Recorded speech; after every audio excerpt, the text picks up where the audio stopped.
Bonjour à tous, nous sommes actuellement au CPM à Douai. J'ai le plaisir d'être avec Jean Delimière. Bonjour Jean. Bonjour Constance. Donc Jean, vous êtes président de la société APC Millepass. Oui, c'est cela. APC Millepass est basée à Troyes. Elle a été créée en 1992 et elle a donc plus de 30 ans d'existence et elle comprend 16 collaborateurs. C'est une société qui conçoit, fabrique et installe des protections et caractérisations sur mesure pour les machines de production. C'est ça. Alors donnez-nous plus de détails sur APC Millepass. Alors APC Millepass accompagne les entreprises qui sont dans l'industrie et qui ont des machines spéciales et qui peuvent avoir des problématiques particulières de sécurité, que ce soit de la sécurité physique pour les opérateurs, mais aussi de la sécurité acoustique et qui souhaitent régler ces problématiques sans avoir à complètement changer de machine.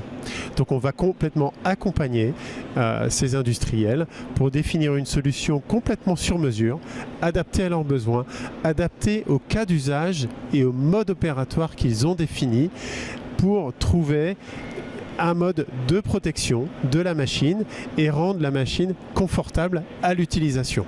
Vous avez des exemples à nous donner? Oui, je vais vous donner deux exemples qui sont extrêmes, je dirais. On a travaillé par exemple pour une scierie sur une scie agrumes. Donc on imagine une énorme scie à ruban. C'est une machine très dangereuse. Un jour, cette scierie a eu un accident de travail. Un opérateur s'est coupé de doigts. Et il n'était pas question pour la scierie de changer d'équipement. Mais en revanche, il ne pouvait plus l'utiliser. L'inspection du travail avait bloqué la machine. Donc on a travaillé à la fois avec le dirigeant de l'entreprise, mais aussi avec les opérateurs pour comprendre comment ils opéraient la machine, comment cet accident avait pu arriver, parce qu'il y avait bien sûr des sécurités qui ont été inopérantes, pour définir une solution adaptée et qui permette malgré tout d'intervenir sur la machine quand une grume se bloque par exemple. Donc il faut trouver quelque chose qui soit à la fois une protection efficace mais qui ne bloque pas complètement les interventions de l'opérateur. Alors bien sûr on ajoute des sécurités électroniques pour que dans certains cas eh bien, la machine s'arrête automatiquement quand l'opérateur va par exemple ouvrir un accès. Donc ça c'est un exemple extrême. Un autre exemple, dans un laboratoire pharmaceutique bien connu, il y avait dans un atelier une machine extrêmement bruyante.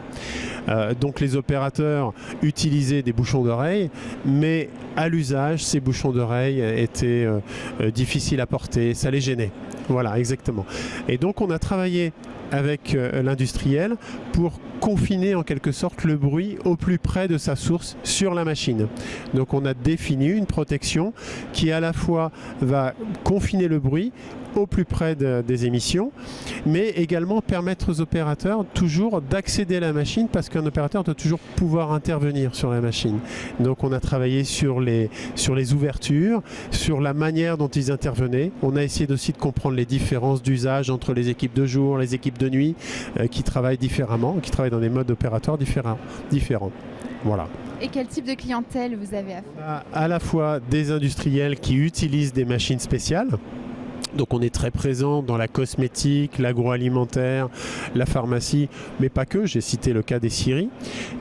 Et ces gens-là ont des machines déjà qui peuvent être anciennes, qui peuvent avoir déjà été configurées d'une certaine manière et sur lesquelles il faut intervenir. Donc ça c'est la première catégorie d'industriels sur lesquels on va vraiment les accompagner du début jusqu'à la fin. Depuis la prise de mesure jusqu'à l'installation des équipements qu'on aura conçus et fabriqués nous-mêmes.